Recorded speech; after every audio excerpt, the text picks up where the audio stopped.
जय जय श्री कृष्ण, जय जय श्री राधे राधे। सुनिए भाइयों, ये भागवत की कथा है। ये जीव बड़ा कपटी है। कोई संकट आए तो रणछोड़ जी के दर्शन करने जाता है और वहाँ 11 रुपये भेंट देता है और कहता है कि हे नाथ, मैंने अदालत में अपने भाई पर दावा दायर किया है, मेरा भी आप ध्यान रखना।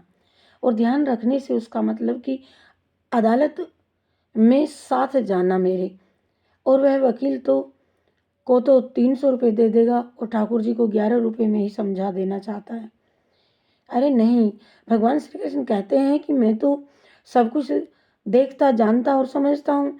मैं तो तुम्हारे दादा का भी दादा का भी दादा का भी दादा का भी दादा हूँ। लक्ष्मी जी जब भगवान से पूछती हैं, क्या बड़बड़ कर रहे हो कि आप अपने भक्तों को दर्शन क्यों नहीं देते हो, तो तब भगवान कहते हैं कि वह मैं देता हूँ दर्शन, बदले में क्या लेना चाहते हैं वह भी तो आप देखो ना। इसीलिए कहते हैं कि भगवान को तुम अपना मन, अपनी बुद्धि, अपना हृदय अर्पित करो। और श्री भीष्म पितामह स्तुति करते हैं कि हे भगवान, केवल एक बार मुझसे कहो कि मैं तुम्हारा हूँ। भक्ति की मृत्यु सुधरती है। और भीष्म पितामह ज्ञान पर भरोसा नहीं रखते थे, वे भगवान की शरण में गए और उन्होंने कहा कि मैं आपके शरण में आया हूँ। वे ऐसा नहीं कहते हैं कि वे तो खुद ब्रह्म रूप ही हैं। और भगवान कहते हैं कि मैं आपको अपना कैसे मानूं। आपने तो अर्जुन पर भी बाण चलाए हैं, अपने पोते पर चलाए हैं बाणों को मैं कैसे भूलूं। तो भीष्म कहते हैं ये सारा जग जानता है कि पांडवों पर मेरा कितना प्रेम है। और आप भी तो ये जानते हैं कि युद्ध में मेरा शरीर कौरवों के पक्ष में था, किंतु मेरा मन तो पांडवों का पक्ष में ही था। पांडवों पर मैं बाण चलाता था पर मन से नहीं, यही चाहता था कि विजय पांडवों को ही मिले।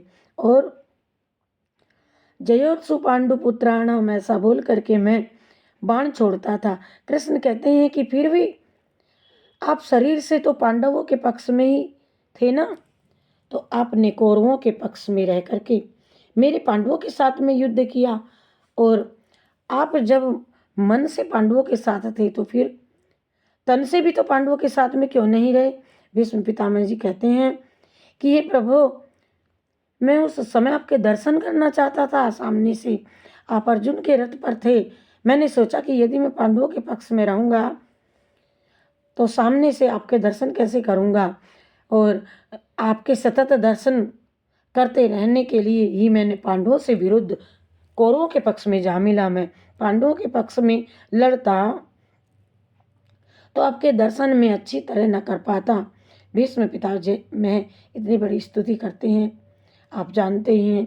और जितना शरीर त्रिभुवन सुंदर और नील कमल जैसा है, नील वर्ण है, और जिसके तन पर सूर्य किरण सा श्रेष्ठ पीताम्बर शोभित है और मुख पर कमल के समान उलझी हुई लटें बिखरी हुई हैं, ऐसे अर्जुन सखा में मेरी निष्कपट प्रीति हो। हे नाथ, जगत में आपने मेरी प्रतिष्ठा कितनी बढ़ा दी, मुझे कितना सम्मान दिया। मेरी प्रतिज्ञा रखने के लिए आपने अपनी प्रतिज्ञा तोड़ दी।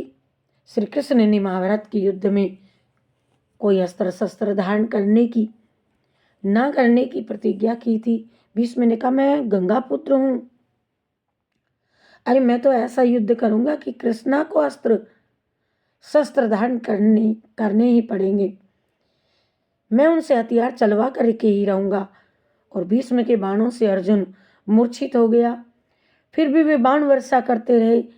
कृष्णा ने सोचा कि यदि भीष्म बाण चलते रहेंगे तो मेरे अर्जुन की मृत्यु हो जाएगी, महाअनर्थ होगा। मेरी प्रतिज्ञा चाहे टूट जाए तो भले ही टूट जाए। भगवान के रथ से जब कृष्ण भगवान के रथ से कूद पड़े, सिंह की भांति दहाड़ते हुए वे रथ चक्र लेकर के भीष्म की ओर दौड़े। भीष्म ने उसी समय कृष्ण नमस्कार किया और भगवान की जय जयकार की। भक्तों की प्रतिज्ञा पूरी करने के लिए भगवान अपनी प्रतिज्ञा तोड़ देते हैं। भगवान भक्तों का पूरा पूरा सम्मान करते हैं। वे सामने हैं कि चाहे मेरी पराजय हो पर भक्तों की विजय होनी चाहिए। जय जय श्री कृष्णा, जय जय श्री राधे राधे आप सभी को। आप सदा सुखी रहें। बहुत बहुत आशीर्वाद। आप मेरे चैनल को लाइक, सब्सक्राइब, शेयर, कमेंट करते रहिएगा। बहुत बहुत धन्यवाद। जय श्री कृष्णा, जय राधे राधे।